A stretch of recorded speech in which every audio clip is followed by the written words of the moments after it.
आज हम लोग देखेंगे गोलीपट संधारित्र की धारिता के लिए डेरिवेशन। कल हम लोगों ने देखा था समानांतर पट संधारित्र की धारिता के लिए डेरिवेशन। आज हम देखेंगे गोलीपट संधारित्र की धारिता के लिए डेरिवेशन। उसके लिए हम लोग क्या करेंगे, दो गोला ले लेते हैं। ये चित्र में दिख रहा है ए और बी, दो गोला है। तो मान लेते हैं ए की त्रिज्या क्या है, स्मॉल ए, और बी की त्रिज्या है वो क्या है, स्मॉल बी। इसकी त्रिज्या ए और उसकी त्रिज्या बी।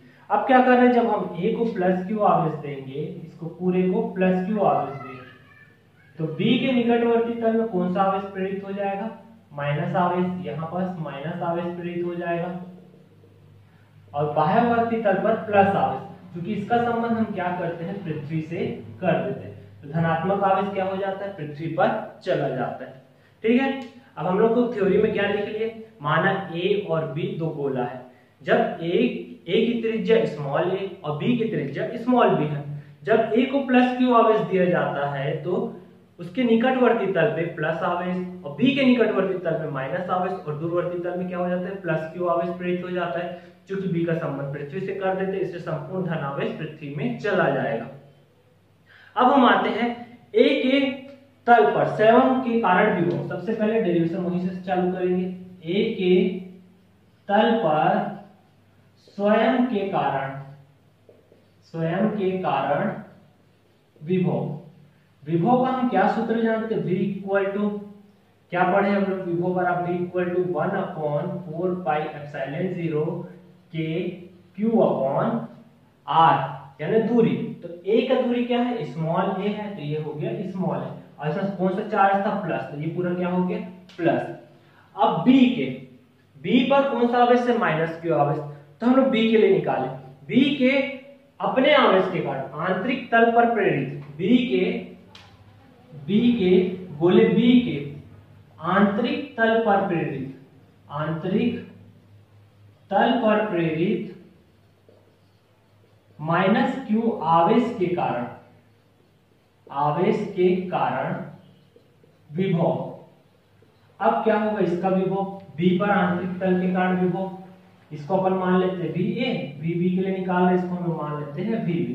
क्या हो जाएगा, 1/4 पाई एप्सिलॉन 0 के, Q क्या होगा, माइनस Q, और इसकी त्रिज्या क्या है, B। ये हो गया समीकरण 2। पहला निकाल लिए A के लिए, दूसरा निकाल लिया B के लिए। थ्योरी आप लोग लिख लेंगे। थ्योरी में हम क्या बताएंगे, फिर से मैं एक बार बता रहा हूँ। A और B दो गोला है, जब A को प्लस क्यू, A और B दो गोला है, A की त्रिज्या स्मॉल है, बी की त्रिज्या स्मॉल बी। जब ए को प्लस क्यू आवेश दिया जाता है तो बी के निकटवर्ती तल माइनस क्यू और दूरवर्ती तल में प्लस आवेश। क्योंकि बी का संबंध पृथ्वी से कर देता है, संपूर्ण धन आवेश पृथ्वी में चल देता है। फिर उसके बाद धन ए के तल पर स्वयं के कारण विभव क्या है, 1/4 पाई एप्सिलॉन 0, ए क्या है, दूरी है, तो यहाँ पर इसकी किससे तुलना हो गई, त्रिज्या से। उसी प्रकार इसका मान इतना हो गया माइनस। अब हम लोग निकालते हैं गोले ए पर कुल विभव। गोले ए पर कुल विभव V बराबर क्या हो जाएगा, VA प्लस VB। अब V बराबर VA का मान समीकरण 1 से है 1/4 पाई एप्सिलॉन 0 के Q upon A plus 1/4 pi epsilon 0 के Q अपॉन B, लेकिन ये माइनस है। अब ये प्लस माइनस क्या हो गया, माइनस हो गया, और जो कॉमन दिख रहा है उसे बाहर निकाल देते हैं। कॉमन क्या दिख रहा है, 1/4 पाई एप्सिलॉन 0 के, और Q भी कॉमन दिख रहा है, तो अंदर क्या बचा, 1/A माइनस 1/B। तो V इक्वल टू क्या हो गया, Q अपॉन 4 पाई एप्सिलॉन 0 के, एलसीएम निकला B minus A upon AB। ये हो गया समीकरण 1, 2 और ये 3। ठीक है, यहां तक देख लीजिए आप लोग। चलिए आगे, ये क्या है, विभव। विभव को हम लोग V से नहीं शो करते, डायरेक्ट विभव ही लिख देते हैं। ठीक है, ये किस पर विभव निकला है, गोले A पर विभव। गोले A पर विभव, इसको हम लोग दे दिए समीकरण 3। अब आगे हम लोग विभवांतर निकाले, किस पर, क्योंकि B का संबंध पृथ्वी से कर दिया है, तो इसका विभव तो क्या हो गया, 0 हो गया। तो हम लोग निकाले कुल विभवांतर। B का संबंध किससे कर दिए, पृथ्वी से, तो A व B के बीच विभवांतर V इक्वल टू, ये माइनस वो 0 हो गया, वो तो Q अपॉन 4 पाई एप्सिलॉन 0 के B minus A upon A B, B minus A upon A B minus 0, उसका मान 0। ठीक है, अब आगे हल किए, v इक्वल टू क्या हो गया, q अपॉन 4 पाई एप्सिलॉन 0 के b minus A upon A B. चूंकि हम धारिता का सूत्र जानते हैं, धारिता बराबर हम क्या जानते हैं, धारिता c equal to q upon v, v का मान क्या रख दिए, c equal to q upon v का मान है पूरा, इस पूरे को रखे v अपॉन 4 पाई एप्सिलॉन 0 के b minus A upon A B. ये q से q कट गया, नीचे वाला क्या चल दिया, ऊपर चल दिया, ऊपर गया तो क्या हो गया 4 पाई एप्सिलॉन 0 के, ये हो गया A B upon B minus ए।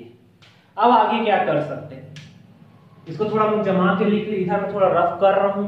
ठीक है, इस तरफ के लाइन को, इसको आप लोग लिख लिए होंगे। अब इसको थोड़ा जमा के लिख लेते हैं, c इक्वल टू क्या है 4 पाई एप्सिलॉन 0 के, ये हो गया A B upon B minus A. जहां k का मान क्या है, निर्वात में k का मान क्या हो जाएगा 1, तो डेरिवेशन क्या हो गया c equal to 4 pi epsilon 0 A B upon B minus A. निर्वात में चुंबकनशीलता पे k इक्वल टू 1। ये हमारा डेरिवेशन कंप्लीट हुआ। ठीक है, कुछ नहीं करना है, सबसे पहले हम क्या करेंगे, गोले A पर विभव निकालेंगे, फिर गोले B पर विभव निकालेंगे, फिर टोटल के दोनों को क्या कर देंगे, जोड़ देंगे, फिर विभवांतर निकालेंगे, विभवांतर के बाद धारिता का सूत्र। तो गोले A पर विभव जो आया था वो VA का मान आया था, गोले B पर विभव VB का मान आया था, दोनों को ऐड किया, कुल विभव का मान ये आया। और चूंकि उनके बीच विभवांतर निकालना है तो ये क्या हो गया, B से A तक लाने पे किया गया कार्य, और B का वैल्यू क्या है 0 है, उसको पृथ्वी से जोड़ दिया तो ये मान आ गया विभवांतर, धारिता सूत्र q अपॉन v यहां पर रख दिया, ये वैल्यू हमारा डेरिवेशन। ठीक है, दो डेरिवेशन कंप्लीट हो गया हम लोग का, पहला और दूसरा। कौन कौन से, समांतर पट संधारित्र और गोली पट संधारित्र। नेक्स्ट क्लास में हम लोग देखेंगे आंशिक रूप से परावैद्युतांक जब बीच में रख दिया जाता है तो उस संधारित्र पर क्या प्रभाव पड़ेगा, वो भी इंपॉर्टेंट टॉपिक है।